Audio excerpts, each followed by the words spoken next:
right, what is going on, New York Giant fans? Welcome back to another Hard Knocks recap video, the final recap video for the Hard Knocks series, as this was the final episode, and we'll go over some final takeaways at the end from the series in total. Hit the like button, comment, and subscribe, turn on post notifications so you know when a live stream pops or a video drops. Appreciate y'all coming back, share this out, do all the good stuff. Keep an eye on the content coming out. Got some Bustle Bubble series videos as well as training camp recaps from the facility itself. So, episode number 5 of the Giants Hard Knocks series is kind of like a mush episode. Now, what do I call a mush episode? A mush episode is like there's not much content and it's pretty much focused on wrapping up the series. I watched the Jets Hard Knocks last year, and obviously it wasn't the off-season Hard Knocks. It was the training camp Hard Knocks, and the last episode was basically just player interviews and seeing who gets cut and who doesn't get cut, this, that, and the third. And as I said, I feel like this was the mush episode for the Giants because the first 4 episodes really had more of the juice. And this was just part 2 of the 4th episode where, you saw the quarterbacks, you saw the different options, and then we knew a quarterback was not going to be there. And then in episode 5, it was pretty much, Malik Nabers is going to be the pick. So we'll start off with that. There was a whole entire process into selecting Malik Nabers. Not just, obviously they knew the 3 quarterbacks were going to be gone. They saw Marvin Harrison go. They were going to see whether the Chargers would select Alt Latham or Nabers, and they ended up selecting Joe Alt.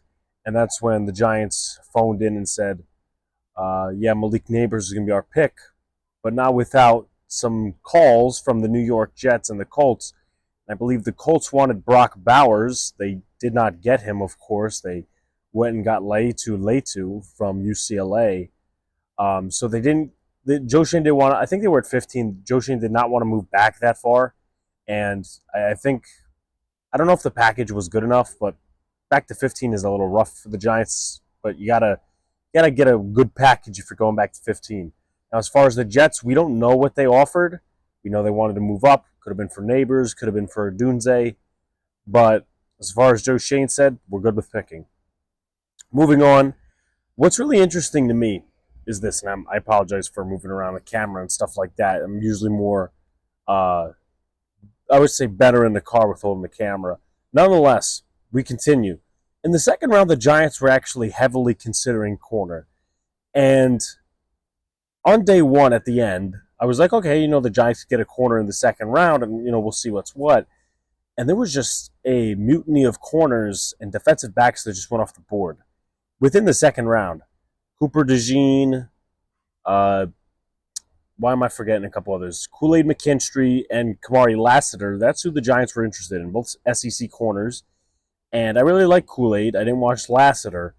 But again, it's interesting to see that, hey, the Giants were interested in getting a corner. Now, it's interesting to me again, and I hate saying that word too much.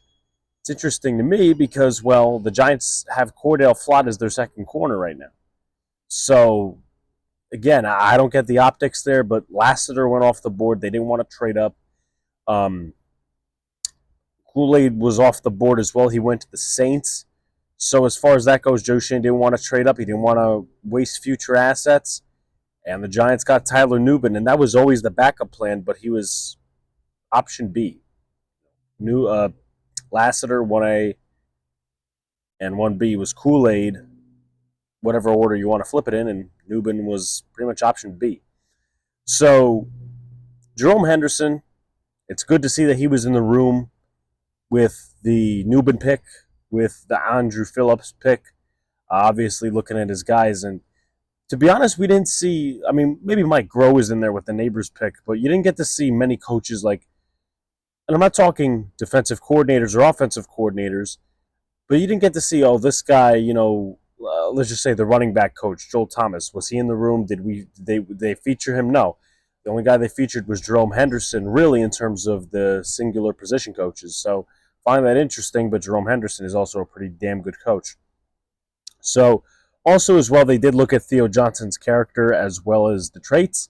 And that's pretty much for everybody, right? But Theo Johnson possessed leadership. They talked about his explosiveness on the field. Not too much about his blocking, but his explosiveness on the field, his speed, and all that sort of good stuff. And we've seen that in training camp a little bit. And I would love to see Theo Johnson get a couple of more reps with the first team, especially in the pass happy situations with Daniel Jones. Hopefully, maybe Theo Johnson could become a weapon of his, and the offense could stop struggling.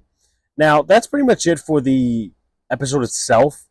To go into the takeaways of the series, number one is the Saquon situation. That was going to be the biggest thing. That's what everybody was attracted to for the most part. We saw that, that handshake deal pretty much between Shane, Barkley, and Hedberry. He said, look, you're going to go out, find your market, come back with a number, we'll try to match it. In my opinion, I agree with Saquon not coming back. I don't think the Giants were in a position to re-sign him. We retooled the O-line. At the same time, Saquon Barkley didn't really owe him anything. Let's be completely honest. Saquon Barkley, played here for a number of years. He warranted an extension in his own right because he's a player and a businessman. But at the end of the day, it just didn't work out. Stress about waiting for the Brian Burns deal and free agents. So we saw, I think it was the third episode where he was calling Dan Morgan, Joe Shane, and he put in a package, but there was hours and hours, and then they finally got the Burns deal done, which is a good thing, obviously. And the Giants, re-signed him to a 5-year extension, which he's here for a number of years, and that's where the Giants' window is for winning. But you could just see the stress on Joe Shane's face as well as the other front office executives because the Giants were losing free agents. They maybe had a couple of guys that they were interested in, and guess what? Giants lost out on those free agents, but they also got other free agents, Jermaine Elmanor, John Runyon Jr. It's going to be interesting. Actually, no, it is interesting to say whether in that period the Giants wanted Robert Hunt. But maybe in that period when they were trying to get Brian Burns, Dan Morgan was on the phone with Robert Hunt's agent and said, okay, we'll pay you $20 million a year to come over. Again, just a theory in itself.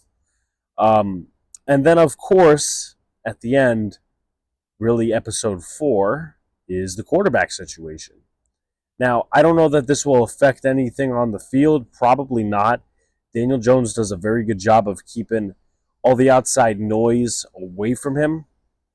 But nonetheless, it should spark a fire under his ass just a teeny bit. And for the fact that he's got better receivers, he's got a better O-line now, and all that sort of good stuff. But the Giants actively tried to replace Daniel Jones. They wanted to trade up to 3. New England wouldn't do it. They wanted Jaden Daniels, at least Brian Dable did. Joe Shane wanted Drake May. Either of the two would have fit the Giants really well. But again, draft position wasn't there for the Giants. They didn't lose enough games, however you want to slice it, and they couldn't trade up. So that's pretty much it in terms of the takeaways for the episode in the series. Hit the like button, comment, and subscribe. Turn on post notifications so you know when a live stream pops or video drops. Appreciate y'all coming back. Peace out, guys. See you later. Stay cool.